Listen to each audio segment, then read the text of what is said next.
For a game like Hitman to function properly, it needs to have mechanics which are predictable and repeatable, something that players can learn and rely upon, something that also might not make any logical sense. Say you're trying to kill a high-ranking security member, a part of a villainous assassin organization. First, you want to poison him by feeding him food you visibly tampered in front of his face. Next, you super subtly tail him all inconspicuous-like as he struggles his way to the bathroom. Now, this guy does have his own personal bodyguard who'll stand outside. An obstacle though? Not at all. He's none too fussed if you want to turn this toilet vom sesh into a tandem affair. After this, very casually repeatedly bludgeon his head on the toilet bowl, giving his face a much needed and deep cleansing bath in the process. Now, if you thought you need to close the door for privacy, don't bother. The sound of the struggle, the clattering of the ceramic, the attempts to scream, all of these will be muffled by the overpowering raucous sounds of a suburban barbecue.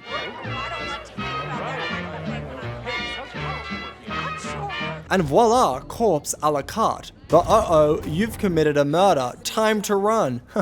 Just kidding. This man has died in a classic drowning in a toilet accident, a tragic but common event, the world's third biggest killer after falling from high places and having things from high places falling on you. So simply saunter out of the bathroom, alert the guard to the body, lay low for a minute, then come back to taunt the guard about his failings both professionally and personally. Your kids don't respect you and you're terrible at Sudoku. And I would say there's no need to be concerned about this guy putting 2 and 2 together, but in this case, there's literally nothing to figure out. He watched you go into the bathroom with his boy, you then left, leaving behind nothing but fun memories of yesteryear and a dead body. You've clearly murdered a guy and couldn't have made it more obvious. Worry not though, because according to Hitman, this was a world-class super sleuthing sayonaraing of this dickhead and you're on track for a 5-star master assassin rank. Very cool. Now we can all have a good old laugh about this. Ha ha ha, what fun. But instead, let's have a good old learn about it. Books, books, books. While Hitman does have incredibly full, robust worlds which are filled with NPCs that feel alive and real, the game implements a lot of mechanics that are completely illogical, but are required for the game to actually work from a player's perspective. So let's dissect the 2 major areas where the game pulls this trickery. The first is the way that NPCs interact with the world, and the second is the way the NPCs and the world interact with Agent 47. Agent 47, the protagonist of the piece, is shown to be a semi-magical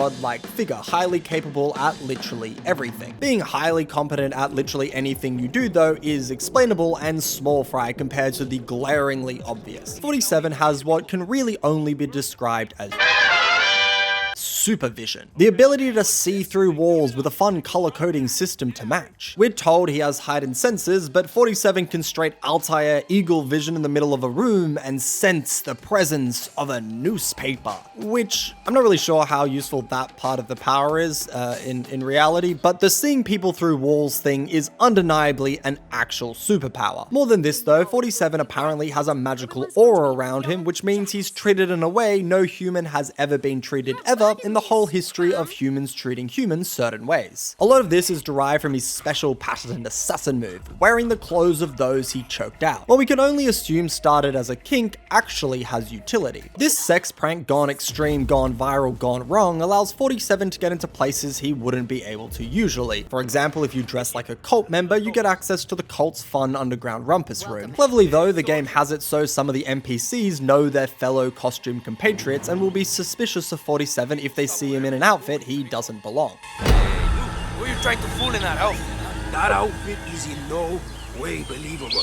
This adds to the level of difficulty, so even though you may be allowed to walk through an area without it being trespassing, you still have to be a casual super spy and not draw any attention to yourself by acting all natural and chill. Now there's certainly cases when people should recognize 47, like when there's 2 NPCs standing together and you craftily distract one through a Rube Goldberg machine level of complexity and genius.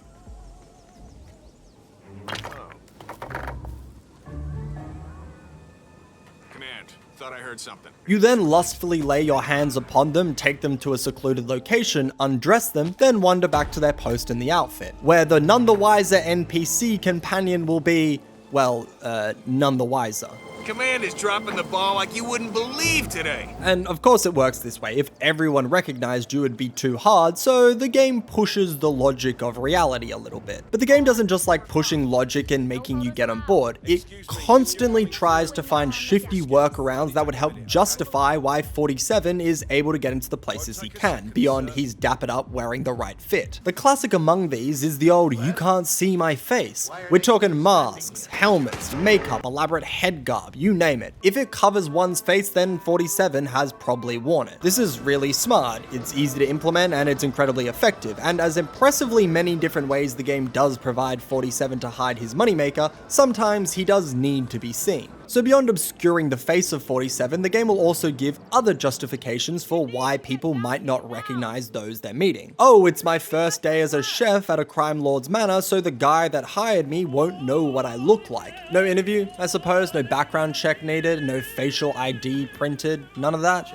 Alright, must have been a solid as fuck recommendation then. But what's this? This TV crew is interviewing a billionaire embroiled in the middle of an international diplomatic crisis, and they've hired a local freelance photographer who they've never met? Perfect. 47 can steal the guy's clothes, then walk up and be that guy. But wait a minute, they haven't seen a picture of the dude? Didn't check out the LinkedIn and get a quick glance of his face? And if they didn't know what he looks like, why would you need his clothes? Couldn't 47 just buy some photographer looking garb and that'd be good enough? And if he's a local, shouldn't he look Moroccan? Wee woo, wee woo. Uh-oh, seems like we've tripped the don't think about it too hard alarm. This last point though is honestly the most beautiful, because Hitman takes place in a world where people don't see race or color, they only see character and costuming. Really just costuming, to be honest. What clothes you wear is genuinely the main thing people care about. Pretending to be a 65-year-old Indian man? As long as you're in the clothes of a Mumbai resident, something one could only acquire if they did the impossible and overly arduous task of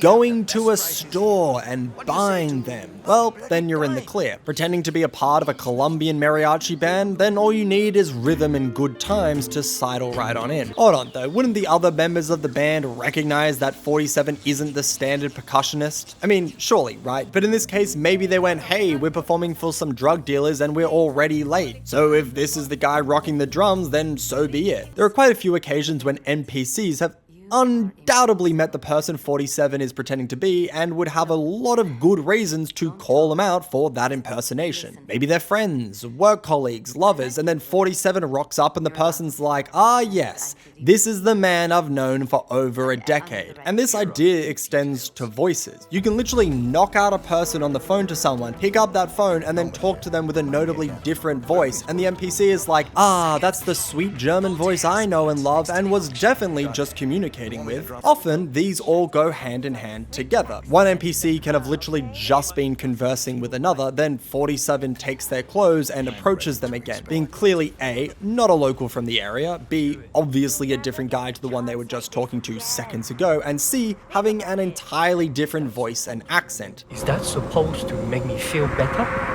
Because it doesn't. I don't want to do it.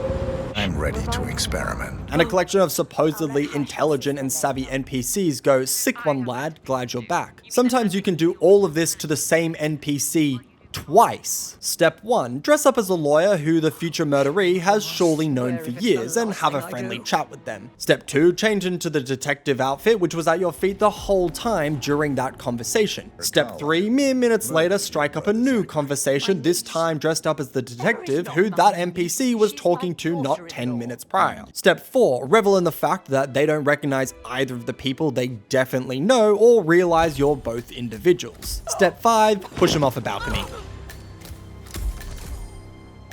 Mission complete. Despite many of these being sort of ridiculous, they are semi-believable, or the game at least gives you enough information for why it's plausible that NPCs would treat 47 the way they do. This is much less true for how the NPCs interact with the world. When you first crank up Hitman and walk around its excellently designed levels, you'll witness NPCs talking to each other, having conversations about the world. You can listen to these conversations and get exposition about the organizations involved with this mission or relevant targets. Zoe and Sophia, two rogue fortune hunters with radical ideas. Some of this information can even be really helpful for your murdering expedition, or often it's just a nice flavoring of lore, or just gives these characters life and makes them seem like real people. But these conversations aren't just happening to occur when you walk by, of course not. While there is an internal timing which activates certain events, cutscenes, or conversations, much of the game is merely waiting for Agent 47 to stroll on past before it'll perk to life. The NPCs exist in a devilish purgatory waiting for a bald-headed fashion enthusiast to sojourn through their zone of existence so they may actually live. This is good game design, of course, but it quickly bleeds into the most gamey aspect of the entire Hitman series. If you continue to just stand there, staring, gawking at these individuals, you'll realize these activities are on cycles. They're walking the same routes, doing the same actions, talking to the same people, over and over again. At first, many of these NPCs seem to have full, rich lives, but the longer you watch, the more you realize how limited their lives are. This is obviously required. If the NPCs were just walking around doing whatever, being entirely random and unwatchable, the game would become incredibly difficult, and in some areas, it'd probably be straight up impossible. And it'd be a ridiculous expectation to believe that every NPC is going to get a fully animated and in-depth existence. This leads to the last major programming decision that shows the emptiness of these vassals, pulling apart and truly unraveling the seeming vibrancy of Hitman's world. This is the reactions and responses NPCs have to the actions 47 does to the world. Throughout the levels, there are a number of repeated items or actions that 47 can interact with, from generators and switches that can be turned off and always immediately need to be turned back on. Drinks which can be spiked and will have the parched and poisoned victim beelining to the closest toilet. Literally any item thrown drawing the attention of the closest NPC, who'll need to investigate the noise by walking to the exact spot the item landed. A noise which is equally visceral and noteworthy whether you're in the middle of an incredibly loud market, or creeping inside a house, or chilling at the beach. When these are interacted with, the NPCs always react in the exact same way, from the initial response to the mid-action animations to the time they spend going through the whole song and dance. This is great for the player because it means we can rely on our actions affecting the game in a certain way, then playing around that. But for these NPCs, it shows themselves to be hollow clones. From maids to race car mechanics to the head of a secret underground global oligarchy, their actions are mimicry of each other, whether it makes sense or not.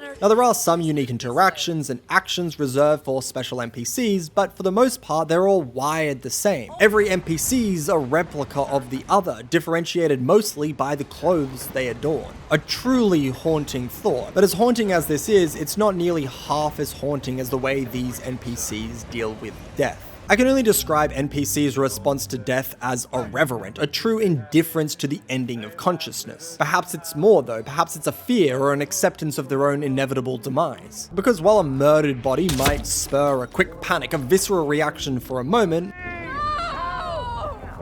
within mere minutes, everyone continues on as if nothing happened. They return to their same routines, their same patterns, their same lifeless roles. You can murder the head of a militia right in the middle of the complex, and not only do the guards only do a tertiary scan of the immediate vicinity, other important members who are no less than 10 meters away from the murder don't react. They don't change their ways, they carry on with exactly what they were doing. Wouldn't the remaining high-ranking members of the militia group up, form a game plan, discuss a defense strategy for the intruder, address the compound in some way, maybe determine a succession plan to fill the power vacuum that has been formed, or at the very least, mourn the death of their leader? But no, they don't do any of this. And this applies to friends, families, lovers, business partner. You can kill the most important person in the world to someone, and maybe for a brief second they'll be upset, but before long they'll be right back to the program life they've been ordered to live. No change, no human response, no real acknowledgement of the situation, no indication that this has had any impact on their existence at all. Not only are their lives hollow, but their supposed relationships, their interactions and existence with each other are even more vacant. Truly saddening. But very useful for us, to be honest. As the players, like incredibly useful, crucial even, I'd say. It really lets us continue to gallivant around the complex, jumping into fresh costumes constantly, playing out fun scenarios where we can commit more frisky murder. And at the end of the day, that's what's important. That